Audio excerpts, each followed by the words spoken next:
like to do is, I'm not sure exactly how long, but I think maybe about 15 or 20 minutes about what I've got to present, and then to give Dawn a chance to talk about the Standing Rock situation a little bit, and then really just kind of open it wide open for just conversation, discussion, sharing of ideas, and whatever until 11:30, and that's when we break for lunch. So hopefully that sounds good to everybody. And I've got to first make apologies to Father Will Steinbacher back here on the second row, because I may steal a little bit of his thunder, but hopefully not too much, because he's going to be, oh, wait a minute. Okay, I think I'm gonna skip this part. Why is this a question? Okay, I'm just gonna say a little bit about that and then really get into more of the substance. Why is it a question? I'm part of an like I said before, part of the National District United Methodist Church Patient Care Ministry, and we've had this ongoing conversation. It seems in a way like an endless conversation, but it's a good one in many ways, which is, should our focus be more on the book of Genesis and talking about creation and talking about all of the created world, including lots of, the animals and the plants and just the natural world? Or should it more of our emphasis be on love of neighbor and some of the teachings of, both the Old Testament, but the New Testament, and then, of course, many religions. And we've really come to the recognition that it really needs to be both, and that there is a lot of intersection between the two. But it is true that many people come to this first from kind of one of those directions or the other. I know, for instance, with myself, that it really was care for nature and just being so just sort of heart-stricken by seeing the terrible things happening to animals, and threats of extinction and the mountaintop removal and just the desecration of this beautiful planet. That's really where I came from to start with. And as time has gone on, I've come to see more of the connections with the impact on people. And so that's kind of been my evolution. And then I'm sure that there are probably others for whom the beginning place has been seeing the impact on people and then coming to see the impact on the rest of creation. So I guess I thought we could spend some time talking about how you came to your own evolution on this, but I think that could perhaps come up in the ongoing conversation. But that's kind of why it is a question, is that some people come at it from different angles, but the whole purpose of this workshop is to just be pointing to the interconnectedness between care for all of the earth and issues of justice for people. And getting back to stealing thunder from Father Will, in terms of thinking about this, I am particularly wanting to look at some of the writings of Pope Francis in his encyclical that came out a couple of years ago, titled Laudato Si, which is praise him. I got that right. Praise be, and which is the beginning of St. Francis's famous canticle, and then the rest of it is titled on care for our common home. And I think it's important to recognize that he really was writing this to the whole world. I mean, this was not just to the Catholic Church. It was really a letter to all people, referring to our common home, planet Earth. And so he refers to an integral ecology, in the integral aspect is that bringing many things together. That's where the word integral comes from here. He refers to the integral ecology of St. Francis, and the way Pope Francis describes this is that he, meaning St. Francis, shows us just how inseparable the bond is between concern for nature, justice for the poor, commitment to society, and interior peace. So he takes it, even to the level of the internal spiritual life, as well as the issues of social justice and care for nature. And he then goes on to point out very specific points of this interconnection. One being that it is the poor throughout the globe, here in this country, but also throughout the world, who are hit first and hit hardest by climate crisis and any form of environmental degradation. They get hit first and they get hit hardest. A second thing, and this is where Tabitha was going to be saying a lot more, is that things like drought and eventually, well, not eventually, drought and sea level rise, because that is already happening with some communities that live on the coast, and other types of severe weather and so forth, is leading to mass migrations. And in fact, this is currently happening with what is we see with many of the people from Africa who are fleeing to Europe. But also, this was, I think some of you probably know, I just learned about this recently, that drought conditions were one of the underlying causes of turmoil in Syria. And that there was a lot of dislocation related to the drought in Syria that then led to a lot of the problems that then eventually led to the Civil War. Again, in terms of impact on the poor, we see the lack of protections. There may be, in some instances, there's not even legal protections at all. In other cases, there may be laws in place, but that are not enforced. But lack of protection from poisoning of the land, the air, and the water, and of course, this is very much what Suzley was referring to earlier, and what Don will be talking about in regard to the Standing Stone situation. Of course, the big headline this year has been Flint, Michigan. That's a real prime example of a lack of care for poorer people and their water system being poisoned. Of course, mountaintop removal in West Virginia and other places. Gold mining that takes place in different areas of the world results in mercury poisoning, because that's part of the process of mining gold. Sulfur dioxide poisoning is related to copper mines, and then of course coal plants throughout the world, and on and on and on. And just in regard to the coal plants, back in, I believe it was in April, it didn't get a lot of news, but there was a little bit of coverage of the fact that 4 farmers in Bangladesh were actually shot and killed by police when they were in the middle of a protest of a coal-powered plant, electrical plant that was being put up in there, right where they live.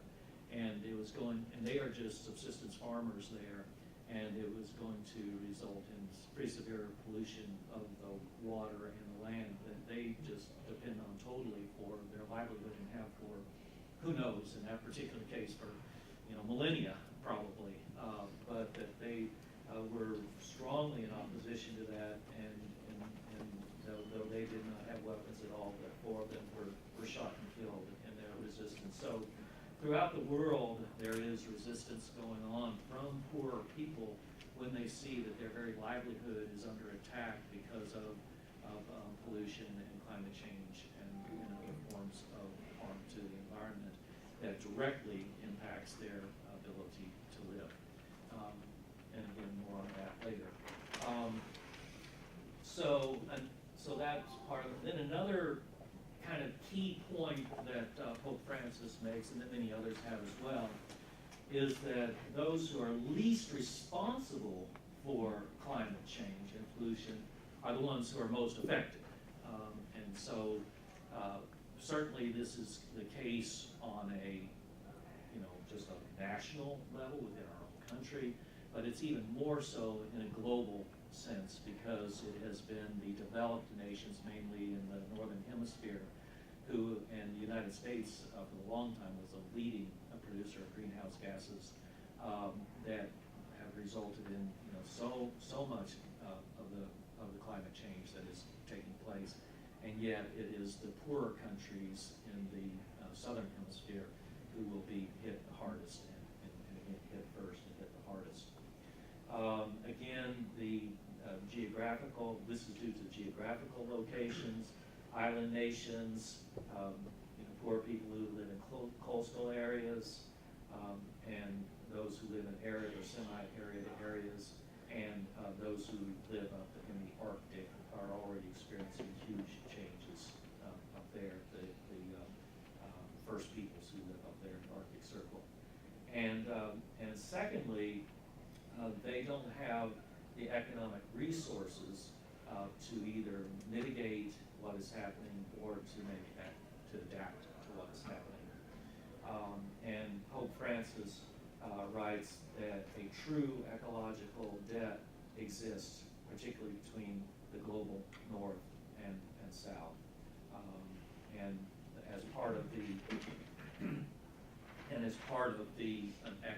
agreement that was reached in Paris last December, the United Nations agreement, there was a commitment in that agreement that the more wealthy countries would put resources into helping the poorer countries deal with climate change. And whether that will be lived into, that's the real issue, but that is part of that agreement, and that's something that the developing countries were very insistent about.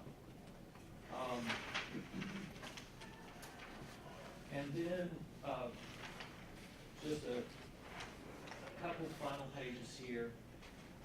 Pope Francis is quite clear that any effective response to this global problem has to look at the economics of it all.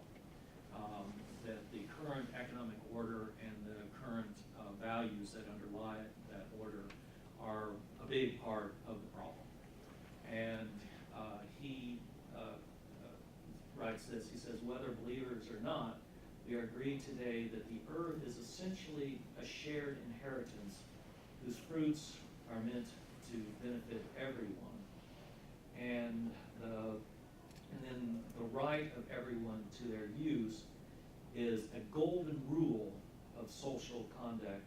And then this last part is a quote from John Paul II, and the first principle of the whole ethical and social order. And so again, contrary to the notion that if you own it, it's yours to do with what you want and for you to get the benefit of it, Pope Francis is being quite clear in saying for himself, but also for the ongoing teachings of the Church, that the earth is this is me now, but I'm sure he would agree. The earth is the Lord's and the fullness thereof. The earth is God's, and we benefit from it, and it's a gift to us. But it is one that we are meant to share and to protect, and that it is not just for certain people because they happen to be wealthy, that they are to get all the benefits and do whatever they want to it, regardless of the impact on other people. And so he clearly, Pope Francis clearly has strong words about just the dangers of kind of raw capitalism. That when it's just you've got the money and let market forces do what they want. He said, no, that's just not going to work in terms of care for the earth. So economics is another big piece that Pope Francis talks about in regard to the connection between caring for all of the earth and loving our neighbors. And then finally, and this is actually a good, I want to take some comments and some questions here just for a second before asking Dawn to come up. But Pope Francis particularly notes the importance of paying attention to indigenous communities as we look at the issues of justice related to earth care. And again, just kind of a long quote, they, being indigenous communities, are not merely one minority among others, but should be the principal dialogue partners, especially when large projects affecting their land are proposed. For them, land is not a land is not a commodity, but rather a gift from God and from their ancestors who rest there, a sacred space with which they need to interact if they are to maintain their identity and values. When they remain on their land, they themselves care for it best. And so I think those are some good words and looking at particular aspects of Well, before asking Dawn to come up and say a little bit about Standing Stone, just comments, thoughts, reflections about some of what I've shared here from Pope Francis. Yeah, of course. You know, and I see they put gift also, but I think it's even more than just a gift. It's vital. We can't live as human beings. No creatures on this earth cannot live without it. So we are the earth. We go back to the earth. It isn't simply like a Christmas gift that we get. Right. You know, it's not just like a pretty little thing there. It is part of us. You know, which is, we gotta feel that in our bones that it's not something separate out there. You know, it is us. We've gotta have it. Yeah. We've gotta have water, air.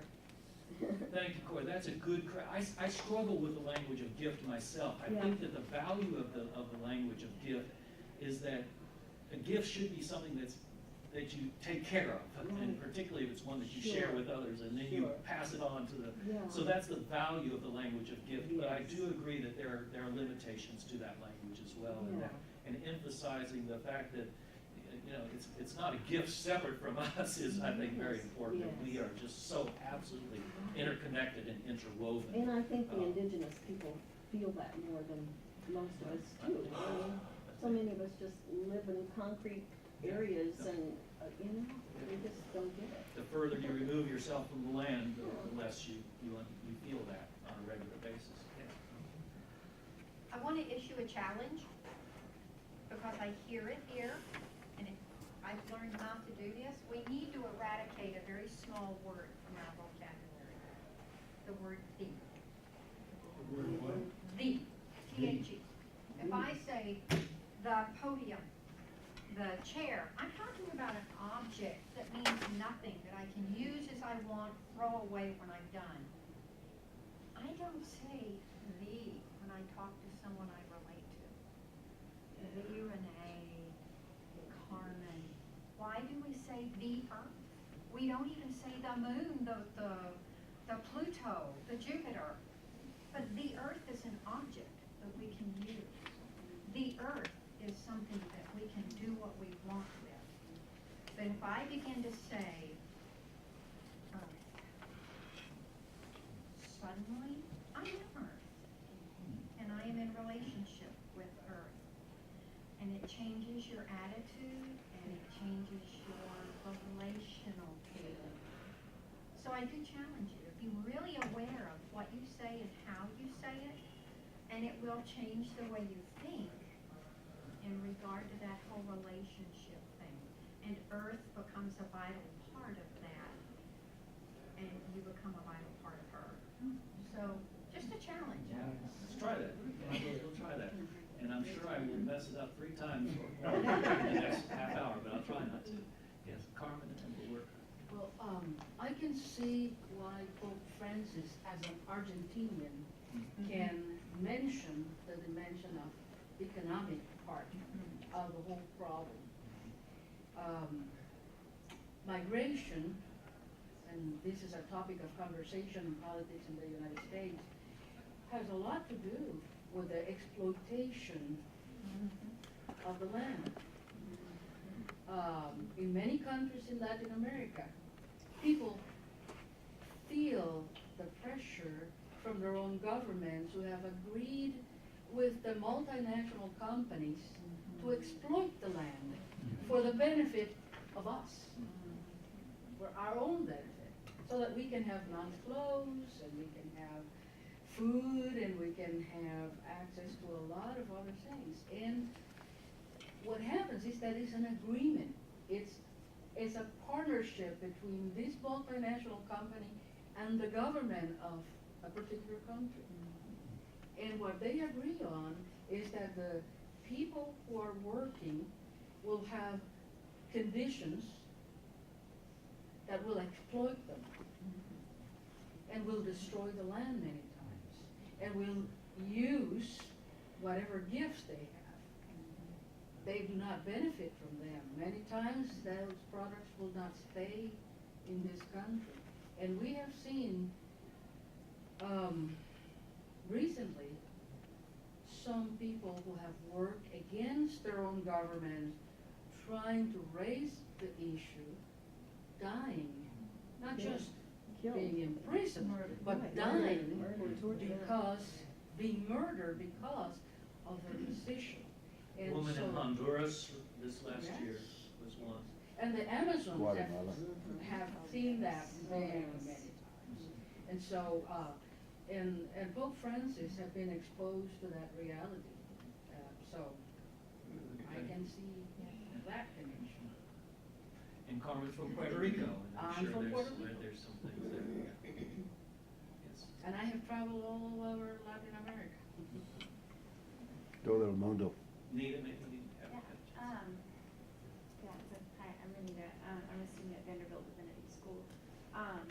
And I think that something that's important to name also as part of this conversation, as we're talking about poor folks, indigenous folks, and people who are not, who may not be located in the United States or in like a Western,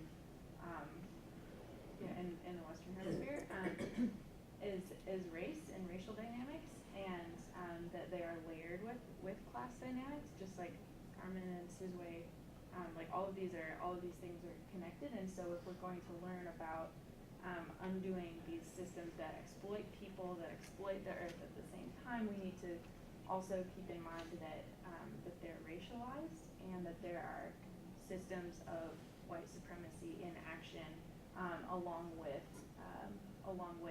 the systems of capitalism.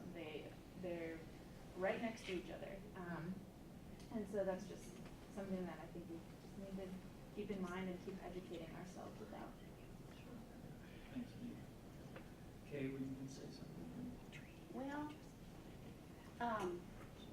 I'm grateful that we live in a country that has environmental laws and policies in place to help keep America as clean as it can be. Do we then, instead of, well, or in addition to, how do we get our government, do we get involved in everyone else's issues and help them learn and understand about best, environmental policies and earth care practices?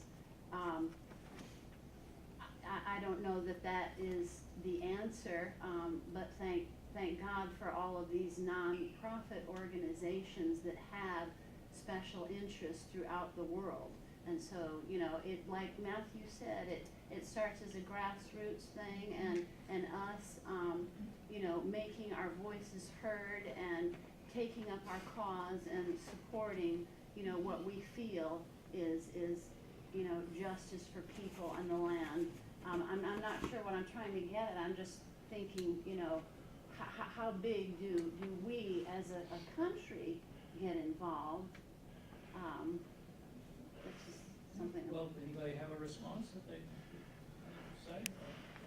Carmen, you look like you're about to say I something. would like You're- to say something that, it's been in my mind many times, is that, I have thought more and more that besides the actions, that political actions, they're very simple to do, and which is a challenge to the economic system, which is a simple life. If I'm convinced to change my phone every 3 years, then somebody's going to produce new phones every 3 years. And if we want to change to the latest outfit, every year there will be a reason. But if companies begin to see that people simplify their lives and resist as much as possible, that would be another way of doing political action that is important to keep in mind. I've just got to throw in a quick, as a pastor, quick theology thing. I think that it could be argued that the first sin in Genesis was going beyond the limits, not staying within limits that were reasonable limits that God provided a bountiful and beautiful garden, and but it wasn't enough. Had to go beyond those limits, even though God had Not said- big enough for the population. Well, it's just, we got to realize that earth is bountiful but limited, and we've got to learn to live within limits. Yeah. Maybe one more, and then we'll give Dawn a chance to get up. I came prepared to share information about a course that I'm not facilitating. So there's an organization called the Northwest Earth Institute. Some people may have heard of it. It's over 25 years old, based in Portland, Oregon. They have a series of educational booklets for reading groups that they produce the booklet. It's a collection of reading materials. And my husband and I have brought this to Middle Tennessee. It's been all over the country. Over 150,000 people have participated in these courses. And I'm ready to start the new voluntary simplicity course that they offer. And anybody can start one. The advantage of talking to me about it is that I can get you a code for a discount on the ebook. And if anybody wants, I will serve as a mentor. That's one of they have an official role for people to just coach someone on how to set the course up. But they're ideally structured with a group of 8 to 12 people. The course itself has 5 reading sessions, and then they suggest a 6th meeting to just help consolidate for people to say what their action plan is. Anyway, I didn't bring a lot of these with me, but I'm happy to share the ones I have and to give my phone number and email address to anybody who's interested. There are some people in the room who have participated in NUI courses, and Could I piggyback off of you? sure, please, thank you. It's perfect for a church. We all do, most of us participate in some small group activity in our church on Wednesday nights. You could do one of these in your church on Wednesday night. The materials are wonderful, but the real beauty of it is that we get together and we look at ourselves and examine ourselves and think about how we can individually change. Sometimes I get overwhelmed when I try to think about too many political actions. I just live in my little world at Westmead Elementary with my children. And I try to fledge bluebirds in the spring, and we have the gardens, and we do nature walks, and those are the things I am able to do. And there are other things I'm able to do in my own life, and we've got to become aware of what those are. I've participated in Transition Nashville. I've known Sinchway forever. These are people who've committed their lives for long term. And when we commit to Christ, we commit to change. And I think my very favorite Bible verse, if people think this is crazy, is Proverbs 21:2, which is, a man is always justified. This is the King James, because you gotta realize I'm old, so I learned it in King James. Man is always justified in his own sight, but the Lord looketh upon the heart. Which means that as long as we're ignorant, there's a forgiving God. But once we become educated, we have to make the change. Amen.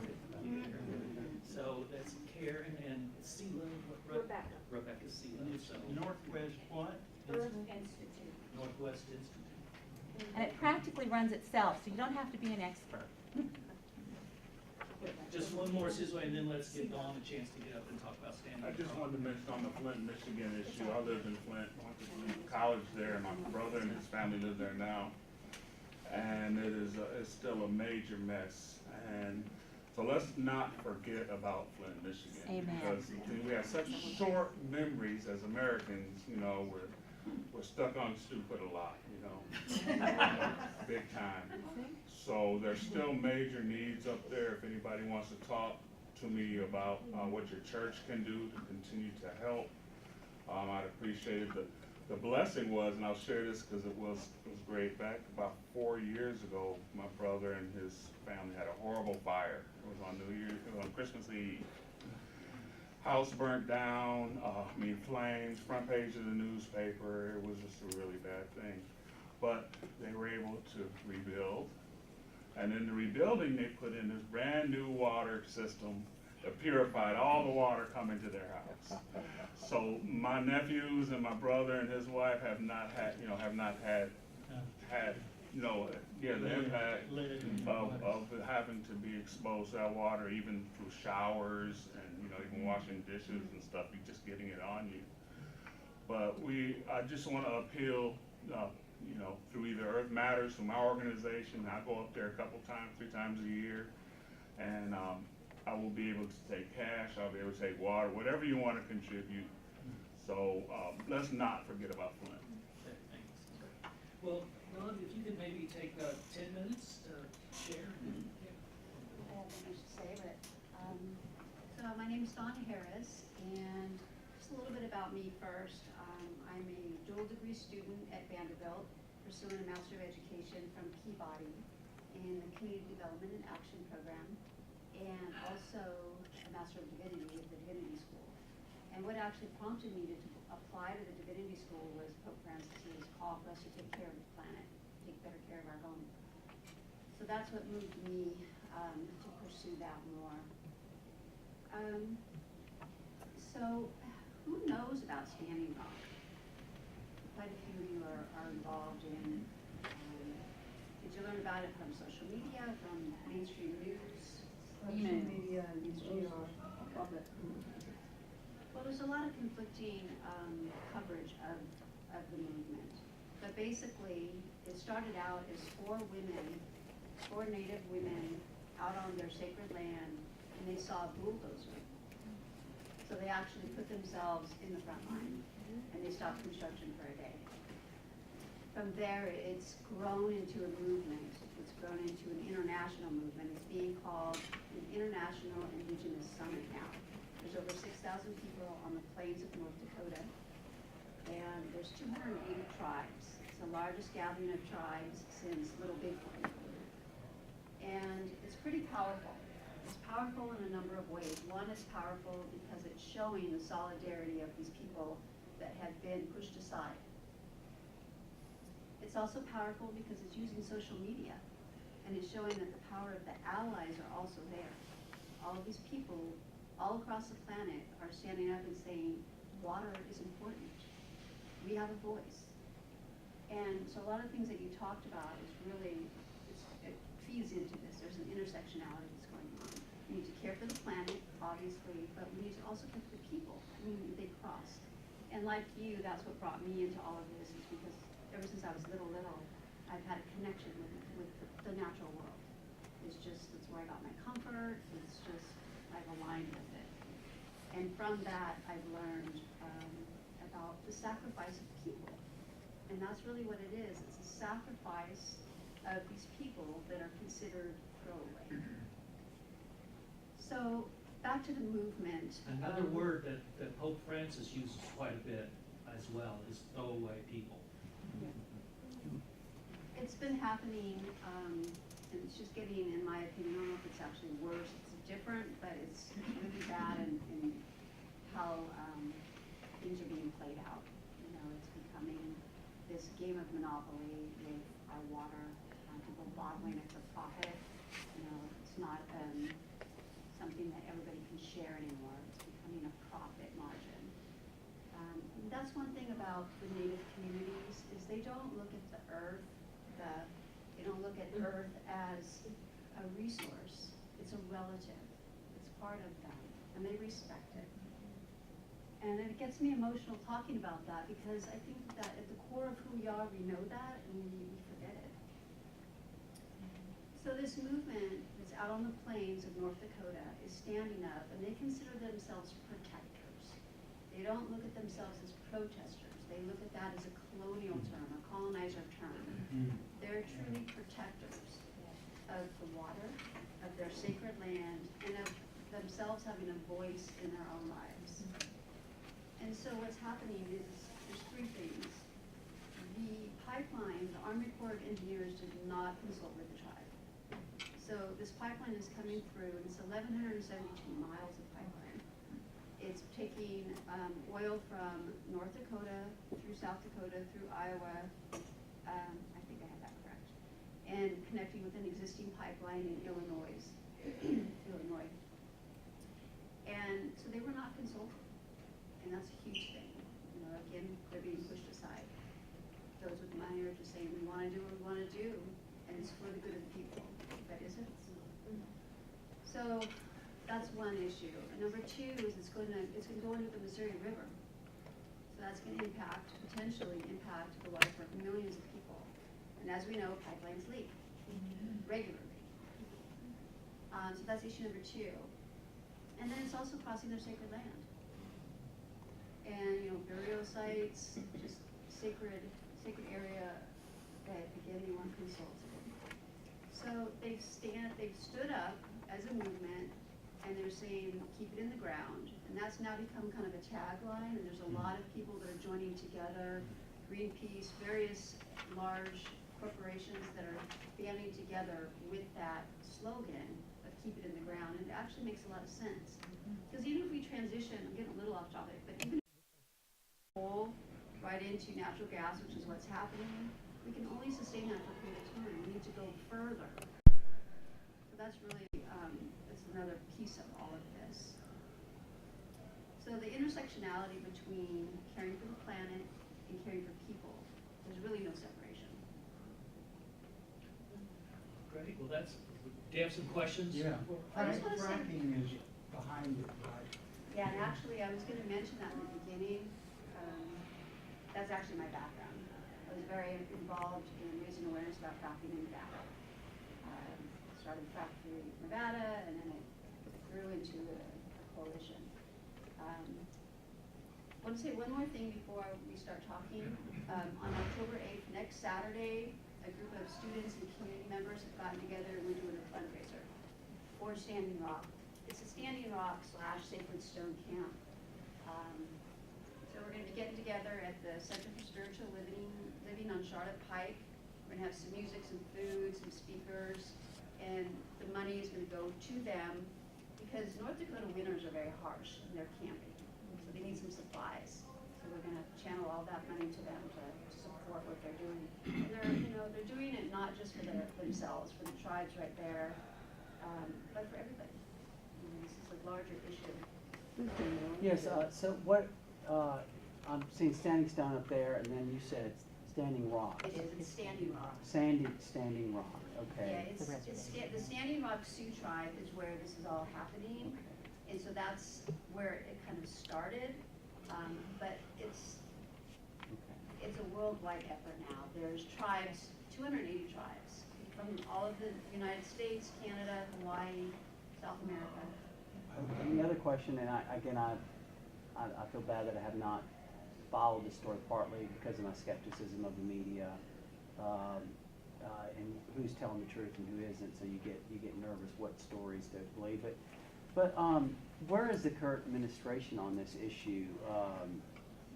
What is the position, as you know, right now that the Obama administration is taking on this? What's the position of what? Of Standing Rock, yeah. On this pipeline, what is the position that the president is taking on this issue? Well, the tribe, the Sioux tribe, the Standing Rock Sioux tribe actually filed an injunction. It was denied. But Obama stepped in and asked for them to voluntarily stop construction on that portion. And so he has at least come in and asked for them to stop. He did. And it really isn't happening. It's one of those things. I think it's to show some support, but there really isn't a lot of substance behind it. Okay. Well, he doesn't And they're have the being power to do arrested that. too. That's The a court county- issue. The county that it's happening in, they're still arresting, and back very recently, they arrested 21 people. So they're really still, and it's getting, I mean, they're in full gear too when they come in against these people. It's not just a little They plaything. I mean, they are very much opposed to it. I guess the locals, the people that own, I don't know who all, but I know it's the county within them. And so the people are really, it's gonna be tough for them. It's really gonna be tough. If you think about the Native American culture in general, look what they've been through and they've survived. And I heard a quote the other day that I think is really powerful. They said, they tried to bury us, but they didn't realize we were seeds. So let me get this straight. And I'll be quiet. This land it belongs to the Standing Rock. Is that correct? Whose land is this legally? Actually, it was just sold. And so there's a lot of controversy. There's a lot of layers. The Sioux tribe is near it. The camp is on Army Corps of Engineer land, but it was just sold to a private part of the Energy Transfer Partners, which owns the pipeline. There's a lot of complexity, as is most situations where you have extractive energy, extractive technology going on. You have, federal land, state land, you have tribal land, you have Army Corps of Engineers. There's just all this complexity.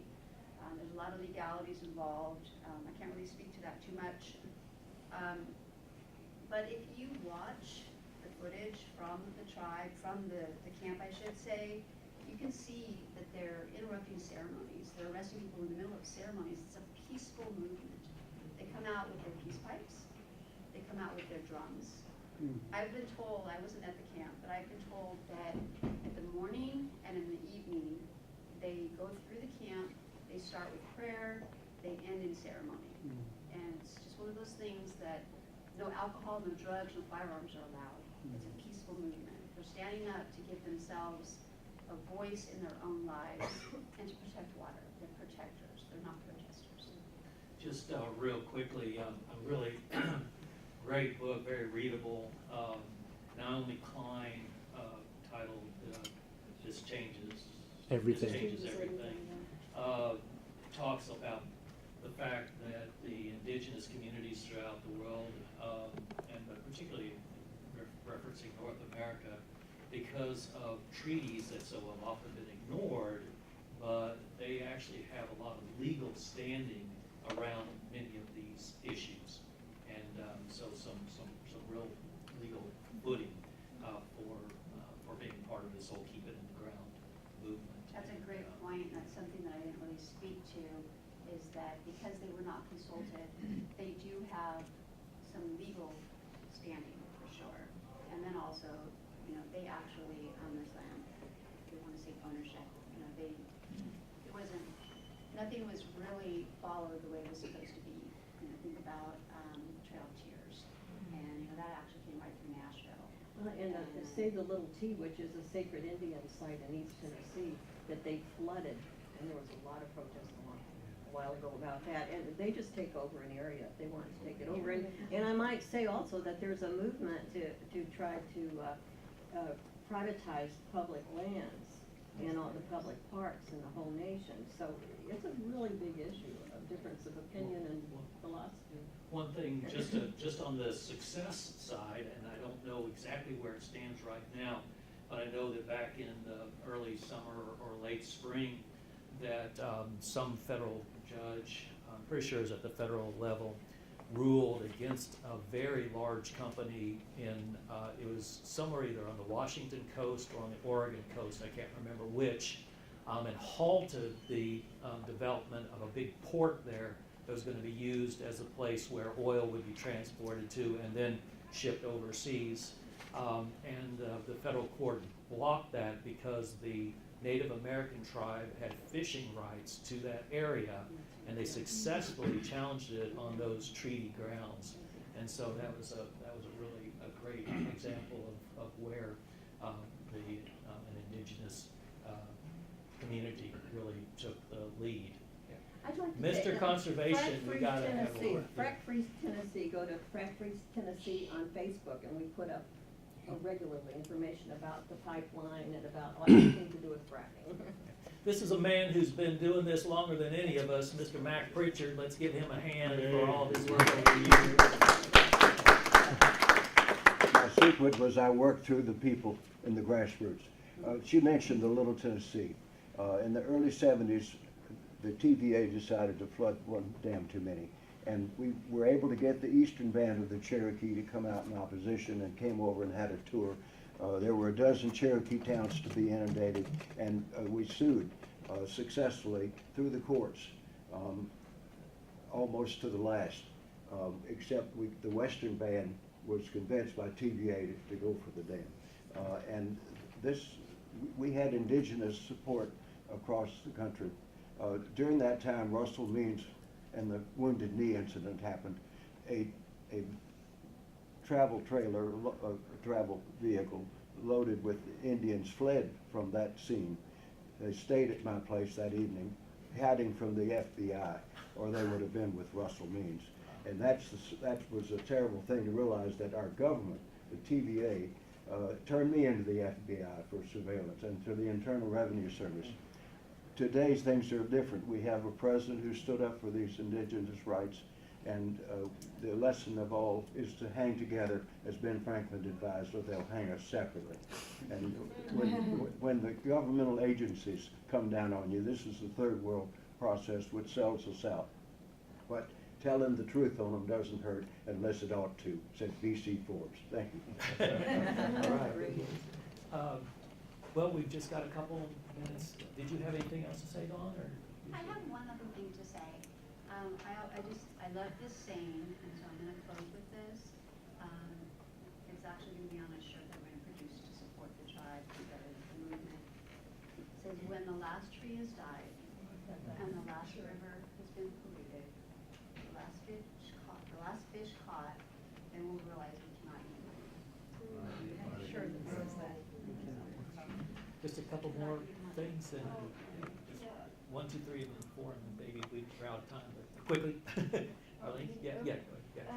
I hate to be political, but, That's all right. Obama Be can political. only do so much when Republican Congress, so you can't blame him very much. It's Congress that's the issue. Just a quick comment on that. I think part of our work is to, it doesn't need to be a partisan issue. I know. And that's the thing, is that we really have to somehow get it out of that, because it's just crazy that it's become that. But Father Will and Who's the author, is it Klein, is the last? Naomi Klein. K-L-E-I-N. And the book? This And it's changes called everything. Everything Must Change.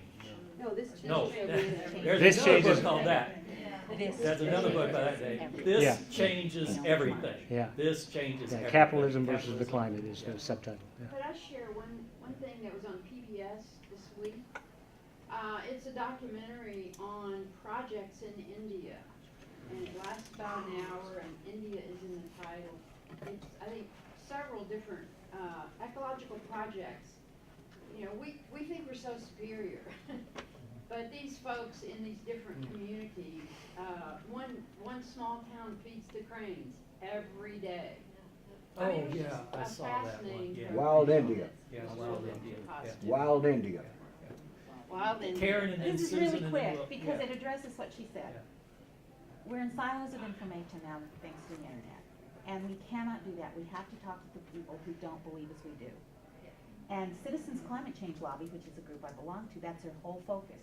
We do research on individual, like my person was Diane Black, and my job, my assignment was to find something that when we showed up at Diane Black's office, we could connect on. And so we've got to find some place to connect with these people and share, so that they understand we're not the enemy and we're not that different from what. Did you find We something? both wanted to see it. I did. You want to know the only thing? I only found one, and it's a little iffy. Family, love of family. Oh, Love of family, love of Probably not children, love of, so you can start there, and then there's an opening. But we And- can't do this, because otherwise we just No, are that's at right. odds. That's right. For lasting change to happen, Climate it change can't be CCL, just a partisan Facebook. thing. Lasting change is gonna have to involve a whole lot more people. Susan, you had your hand up, and then. Gosh, 5 or 6 times I had comments, I had so many thoughts I wanted to share. But one thing I would say, in relation to what Karen just said, you know, there's a woman, Caroline Cottom, and she came and spoke in Nashville. Some of you know and heard her. She wrote a book called Love Changes Everything, similar to Naomi Klein's title, but she became the confidant of Al Gore, and managed to figure out a way to communicate with some, shall I say, constituents in the, you know, political figures that didn't necessarily support environmental protections, and but her whole emphasis was on, before meeting with these people, she would actually bring up their face on a screen and look at them and, you know, pray for them and try to, you know, embody that love that, you know, and listen very carefully before she would speak. So, because along with the deep emotion that a lot of us feel about this stuff comes a sense of anger and maybe self-righteousness, and I know, believe me. And so trying to subdue that enough that we can find that common ground, find there. And another thing that is frustrating in that is that while the spiritual and religious communities have a huge role to play, there's also that traditional mindset of a separate God and a separate, you know, and the New Thought community and brings that sense of our interconnectedness really front and center with the connection with metaphysical science. But maybe that's getting off point a little bit. We can't get into that with people. It's good, but we just, wouldn't have the hours that we need, but yeah, no, Right. but it's a good thought to plant. But just really trying to come from that place of love in our communication, if it's possible, Yeah. if it's possible. Yeah. And Carolyn got them, I know well, and she's had long social engagement. Well, you all have been wonderful, and I really want to thank Dawn for just stepping in at the last minute, because it was very helpful. And I think we've got some clear action possibilities. We've got the Northwest Institute, we've got the concert coming up next week, fundraiser for Standing Rock, and there's more brochures downstairs, I assume, at the table.